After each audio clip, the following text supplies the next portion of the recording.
नमस्कार, news 18 JKLH का digital platform देख रहे हैं आप। मैं हूं आपके साथ दिव्या सिंह। रूस ने पूर्वी यूक्रेन के साथ साथ राजधानी कीव पर हमले बेहद तेज कर दिए हैं। हालात ये हो गए हैं कि राष्ट्रपति पुतिन ने ट्रंप को चैलेंज करते हुए साफ कह दिया है कि रूस के हमलों को यूक्रेन में कोई नहीं रोक सकता है। रूस ने अमेरिका को यहां तक चैलेंज कर दिया है कि अगर अमेरिका के पास हिम्मत है तो वो रूस के साथ सीधा युद्ध करके दिखाए और यूक्रेन को बचा कर दिखाए। पूरा मामला रिपोर्ट में देखिए।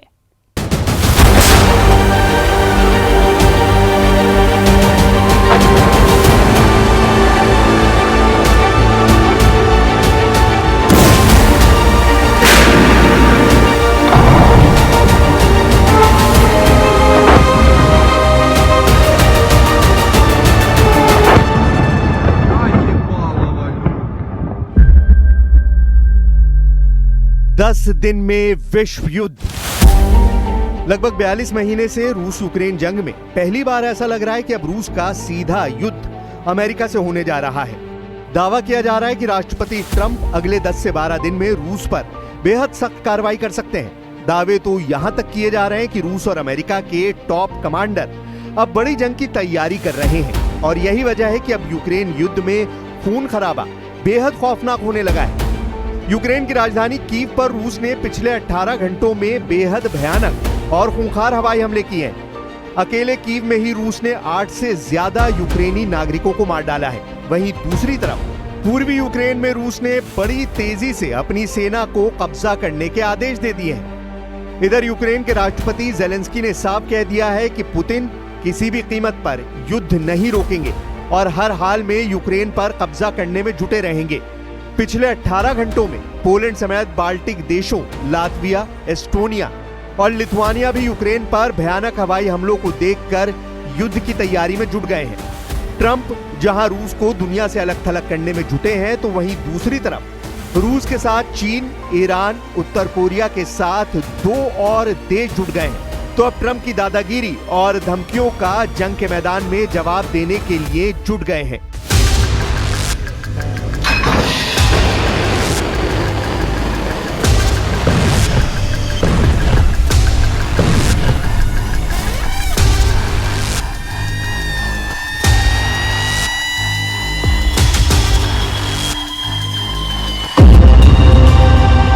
कीव पर प्रचंड हमला, धुआं धुआं यूक्रेन। पिछले 18 घंटों में यूक्रेन से आई रूसी हवाई हमलों की तस्वीरों को गौर से देखिए। रूस ने ड्रोन और मिसाइलों से इतने घातक हमले किए हैं कि पूरा यूक्रेन ही खंडर लगने लगा है। इस्कंदर मिसाइलें और शाहिद ड्रोन्स ने पूरे यूक्रेन को तबाह करके रख दिया है। अमेरिकी राष्ट्रपति डोनाल्ड ट्रंप की धमकी के बावजूद रूस यूक्रेन में तबाही मचाने से पीछे नहीं हट रहा है। कल रात रूस ने एक जेल और अस्पताल पर ग्लाइड बम और बैलिस्टिक मिसाइलों से हमला किया, जिसमें 22 लोगों की मौत हो गई। यूक्रेन के ज़ापोरिज़िया इलाके में एक जेल पर रूस ने ग्लाइड बमों से हमला किया, जिसमें 17 कैदियों की मौत हो गई। उसके बाद रूस ने कीव पर हमला किया, जिसमें इस्कंदर मिसाइल और शाहिद ड्रोन का इस्तेमाल किया गया, जिसमें 8 से ज्यादा यूक्रेनी नागरिक मारे गए। अधिकारियों ने बताया कि मध्य यूक्रेन के नीपर क्षेत्र में रूसी मिसाइलों ने एक 3 मंजिला इमारत को आंशिक रूप से नुकसान पहुंचाया। यूक्रेन के राष्ट्रपति व्लादिमीर जेलेंस्की ने कहा कि रूस ने 73 शहरों, गांवों और कस्बों पर हमले किए, जिसमें 22 लोगों की जान गई है। 28 जुलाई 2025 को अमेरिकी राष्ट्रपति डोनाल्ड ट्रंप ने कहा था कि रूस की 50 दिनों की समय सीमा खत्म हो रही है। अगले 10 से 12 दिनों में व्लादिमीर पुतिन को युद्ध विराम करना होगा। स्कॉटलैंड दौरे के वक्त डोनाल्ड ट्रंप ने कहा था कि वो व्लादिमीर पुतिन की ओर से बहुत निराश हैं। Наша Харківщина. Теж російські удари, теж втрати. Донеччина – щодня удари. Росія абсолютно не звертає уваги на всіх у світі, хто прагне закінчити цю війну. Тільки вчора була дуже потрібна заява президента Сполучених Штатів Америки Трампа. Багато підтримки у світі, але все одно обстріли та навіть показові вбивства росіянами наших людей продовжуються. 10 दिन में विश्व युद्ध, अब फंस गए ट्रंप। जानकारों के मुताबिक राष्ट्रपति ट्रंप ने जिस तरह से रूस को 10-12 दिन का अल्टीमेटम दिया है, उसे रूस यूक्रेन युद्ध में बहुत बड़ा खतरा बताया जा रहा है। जानकारों के मुताबिक ट्रंप ने 10 से 12 दिन का अल्टीमेटम देकर पूरी दुनिया के सामने अब आर पार जंग की बिसात बिछा दी है। अगर अगले 10 से 12 दिन में ट्रंप पुतिन को काबू नहीं कर पाए और यूक्रेन पर हमले नहीं रोक पाए तो यकीन मानिए अमेरिका और ट्रंप की साख को जबरदस्त बट्टा लग जाएगा। रूस के पूर्व राष्ट्रपति मेदवेदेव ने ट्रंप को 2 टूक बात कही थी। रूस ना तो इजराइल है और ना ही ईरान। हर नया अल्टीमेटम एक और बड़ा खतरा है और यह खतरा सिर्फ रूस यूक्रेन के बीच नहीं बल्कि खुद अमेरिका के लिए होगा। आखिर में मेदवेदेव ने तंज कसते हुए कहा, स्लीपी जो यानी बाइडेन वाली राह पर मत चलो ट्रंप। यह बयान ऐसे समय में आया है जब कुछ दिन पहले रूस के पूर्व राष्ट्रपति दिमित्री मेदवेदेव ने ट्रंप को अल्टीमेट गेम की आलोचना की थी और कहा था कि इससे युद्ध हो सकता है। मेदवेदेव के इस बयान पर डोनाल्ड ट्रंप भड़क उठे थे। उन्होंने सोशल मीडिया प्लेटफॉर्म ट्रुथ पर रूस के खिलाफ अपनी नाराजगी जाहिर की है। ट्रंप ने ट्रुथ पर पोस्ट किया कि मुझे फर्क नहीं पड़ता कि भारत रूस के साथ क्या करता है, अगर चाहे तो अपनी मरी हुई इकोनॉमी को साथ लेकर डूब जाएं, मुझे कोई परवाह नहीं। हमने भारत के साथ वैसे भी बहुत कम कारोबार किया है, उनके टैरिफ दुनिया में सबसे ऊंचे हैं। आगे रूस से व्यापार की बात करते हुए ट्रंप ने लिखा, रूस और अमेरिका के बीच वैसे भी कोई खास कारोबार नहीं होता और आगे भी ऐसा ही रहना चाहिए। मेदवेदेव को, जो खुद को अब भी राष्ट्रपति समझते हैं, को कोई समझा दे कि वो जरा अपनी जबान संभाले।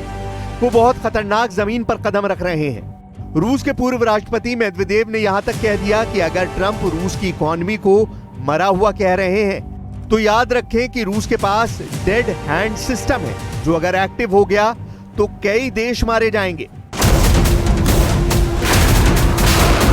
यूरो एशिया टाइम्स की एक रिपोर्ट में दावा किया गया है कि रूस ने यूक्रेन पर बेतहाशा हवाई हमले किए हैं। खुद राष्ट्रपति जेलेंस्की ने माना है कि 18 घंटे पहले रूस ने यूक्रेन पर 339 शाही ड्रोन से हमले किए हैं, जिससे पूर्वी और पश्चिमी यूक्रेन में भीषण तबाही हुई। सैकड़ों घर तबाह हुए, 13 से ज्यादा यूक्रेनी नागरिक मारे गए, बिजली घर और सैन्य अड्डे भी तबाह हुए हैं। यूरो एशिया टाइम्स की एक रिपोर्ट में यह भी दावा किया गया है कि रूसी सेना चुन चुनकर यूक्रेन में मौजूद पश्चिमी देशों के टैंक और लड़ाकू विमानों को तबाह कर रही है। दावा तो यहां तक किया गया है कि अमेरिका के F-16 का कब्रिस्तान यूक्रेन में बनाने के लिए रूसी सेना ने एड़ी चोटी का जोर लगाना शुरू कर दिया है। जुलाई से रूस ने यूक्रेन पर 2500 ड्रोन और मिसाइलें दागी थी, जिसकी वजह से यूक्रेन का एयर डिफेंस सिस्टम फेल हो गया था। यूक्रेन के इस वक्त एयर डिफेंस में इस्तेमाल होने वाली मिसाइलों की भारी कमी हो गई है। यही वजह है कि अब राष्ट्रपति ट्रंप ये कहने पर मजबूर हुए हैं कि यूक्रेन में रूस के खूनी हमलों को अब बर्दाश्त नहीं किया जा सकता और हम मिलकर रूस को सबक सिखाएंगे।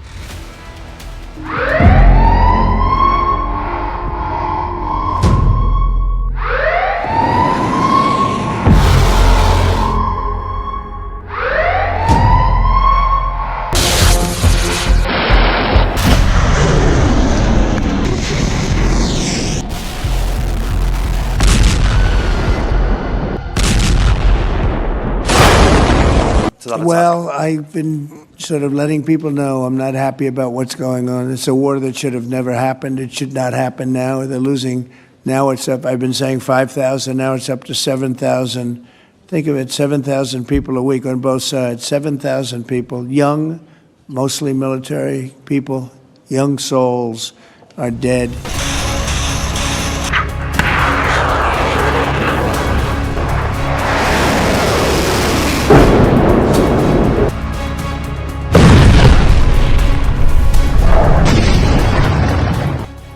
जरा 11 जुलाई की इन तस्वीरों को देखिए।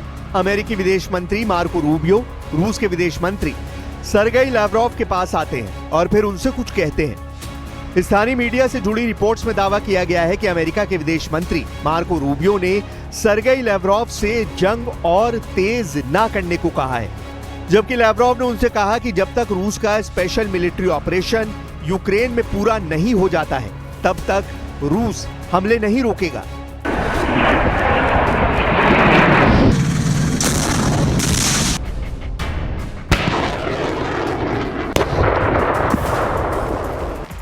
रूस इसलिए भी बहुत नाराज है क्योंकि अमेरिका की शह पर ब्रिटेन, जर्मनी और फ्रांस रूस पर बड़े हमले की तैयारी में जुटे हुए हैं और यूक्रेन को भारी हथियार घातक मिसाइलें और रॉकेट सिस्टम भेज रहे हैं। खुद फ्रांस ने भी माना है कि रूस इस वक्त फ्रांस को दुश्मन नंबर 1 मानने लगा है।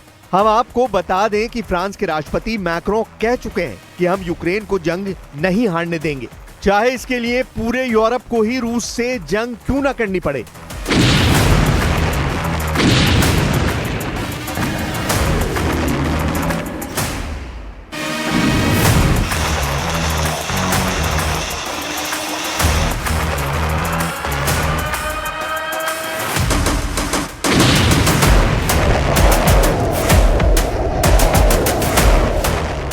फ्रांसीसी सेना प्रमुख जनरल थियरी बुखार्ड ने एक चौंकाने वाला बयान देते हुए कहा है कि रूस अब फ्रांस को यूरोप में अपना मुख्य दुश्मन मानता है। यह बयान पेरिस में एक टॉप प्रेस कॉन्फ्रेंस में दिया गया था। जनरल बुखार्ड का यह बयान उस वक्त आया है जब एलिसी पैलेस ने दुनिया भर में बढ़ते अंतर्राष्ट्रीय खतरों की चेतावनी दी है।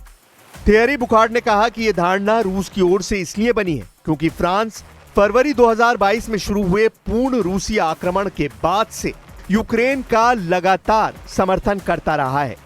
उन्होंने जोर देकर कहा कि ये पुतिन थे जिन्होंने ये बात कही।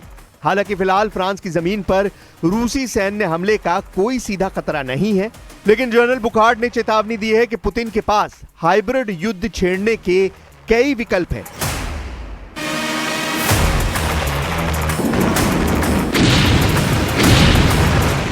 रूस यूक्रेन युद्ध को 3.5 साल से ज्यादा हो चुका है।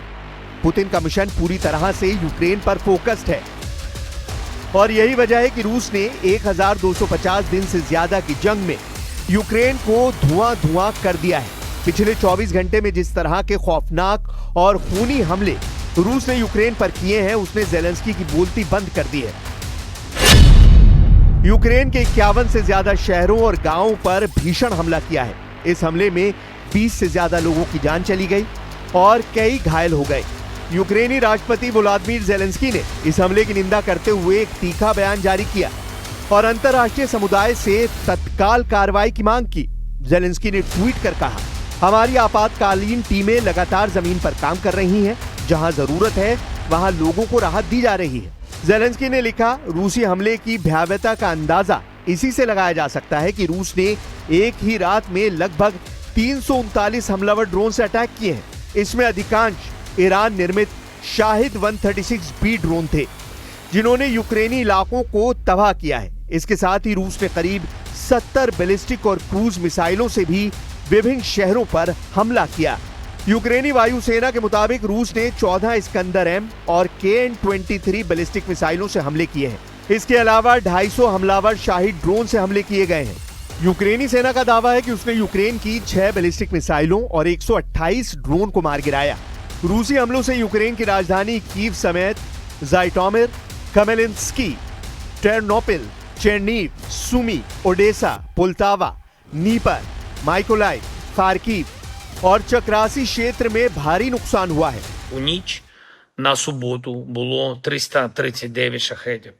Вже ближче до вечора сьогодні знов повітряні тривоги, знов шахеди в небі. Значну частину наші воїни збивають, але, на жаль, не всі. Крім того, російська армія продовжує використовувати також сотні спеціальних дронів-імітаторів, шахедів в кожному своєму ударі.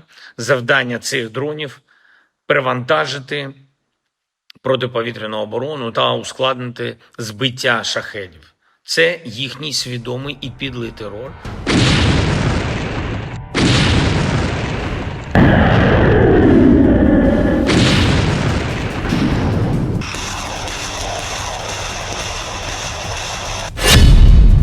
अब आधे नहीं, पूरे यूक्रेन पर कब्जा। यूएन के मुताबिक 3.5 साल से ज्यादा की जंग में 30 लाख यूक्रेनी अपने ही देश में दूसरे ठिकानों पर जा चुके हैं, जबकि 60 लाख से ज्यादा यूक्रेनी विदेशों में शरण लिए हुए हैं। इधर पुतिन ने अमेरिका और यूक्रेन को साफ कह दिया है कि अगर सीज फायर चाहते हो तो यूक्रेन के कम से कम 5 प्रांत रूस के हवाले कर दो। हम आपको बता दें, रूस ने इन इलाकों पर हमले तेज कर दिए हैं जिन पर वो कब्जा करना चाहता है। अब आप ये जान लीजिए कि पुतिन सीज फायर किन शर्तों पर करना चाहते हैं। रूसी सूत्रों के मुताबिक रूस ने यूक्रेन से 5 प्रांत देने को कहा है।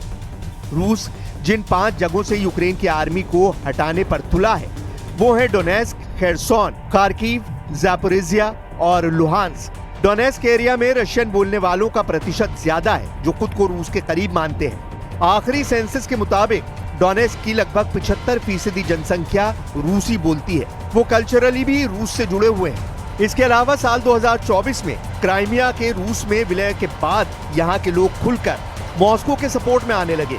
यूक्रेनी सेना और रूसी सपोर्टर्स के बीच भारी जंग भी हो चुकी है।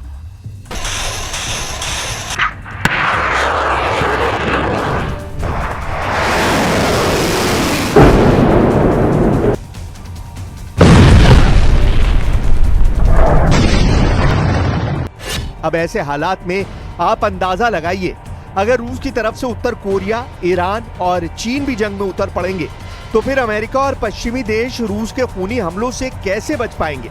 और ऐसी स्थिति में यूक्रेन का सर्वनाश होना तय है।